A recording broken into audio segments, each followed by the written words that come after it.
আজকের একটু কেক করবো ভেবেছি, তা ঘরে কিচ্ছু নেই, না আছে ময়দা না আছে ডিম।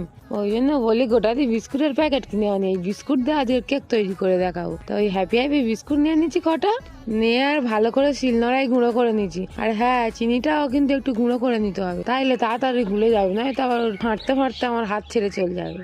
আমার কাছে আবার ওই বেকিং পাউডার এইসব কিচ্ছু নেই, ওই জন্য এক প্যাকেট ইনো কিনে নিয়েছিলাম, সেই ইনোটা দিয়ে আজের পেট ফোলাবো। হেই না না, এই কেকটা ফোলাবো, পেট আবার কি ফোলাবো। তারপর গ্যাসে একটা কড়া বইছে, তার উপর কেজি খানেক মতো নুন দিয়ে দিয়েছিলাম, এখন এই বাড়িটা বইছে আর চাপা দিয়ে দেবো। তা তোমাদের একটা কমেন্ট দেখাই চলো।